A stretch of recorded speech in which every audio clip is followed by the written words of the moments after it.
Hi, I'm Mike and I've got a really easy recipe for you now. If you're doing a dinner party, this makes a great starter.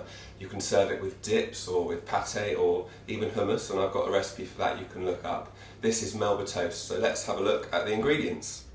So for this there is literally only one ingredient, bread. And you can use white bread or brown bread, whatever you fancy. So I'm going to take 2 slices of bread and put them in the toaster and just wait until they're golden brown. So while the bread is toasting, you can make a dip of your choice. Have a look at some of my other recipes, such as the hummus one. You can make it all at the same time. So the toast has popped up, and what I need to do now is put them on the chopping board, and I am going to cut the crusts off to start with. And this next bit is a little bit tricky because you've actually got to cut between the 2 toasted parts. Be careful with the knife because actually it's a lot easier cutting towards your hand, which I know is the golden rule of how not to cut. So then I'll go around the other side. And the key thing here is I'm going to then put the 2 toasted sides together and then put it back in the toaster like that. And let's do it again with the other piece. Each slice of bread makes 4 Melba toasts. So again, being careful and cutting it down the middle like that.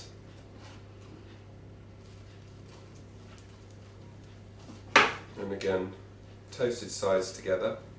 And the reason for this is if you put one individual slice in there, obviously because you've already got one toasted side, you'd get one that would be doubly toasted. So by doing that, they'll be evenly toasted on both sides. But you must be careful because they do start to curl because they're very thin, and you've got to be careful they don't catch and burn. So now they're done, I'm going to take them out of the toaster. Now you must be careful if you're doing it under the grill, because if you do that, the grill is very hot and they burn very quickly, so you have to literally sit by the oven and watch them, otherwise they will burn. So I'm taking these last 2 pieces out, and as you can see, the corner's gone on this one. It really doesn't matter, it's only aesthetically if you really want perfect triangles, but they work just as well. And you've just got to be careful now to cut them in half, because they can shatter because they're quite brittle. And then again here, you can serve them in any shape you like, but I'm doing triangles.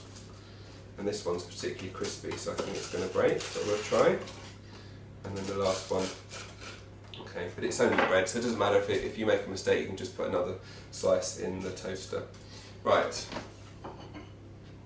Okay, so now I've got my Melba toast, and I'm just going to arrange them around a plate. And this is hummus I've already made, and you can find a recipe for that on my blog. And there we go. Hope you enjoy. So you've been watching me, Mike, making Melba toast, a very simple recipe. And thank you for watching. Please do post comments below, or if you've got any questions, and subscribe to my blog, and I will see you very soon.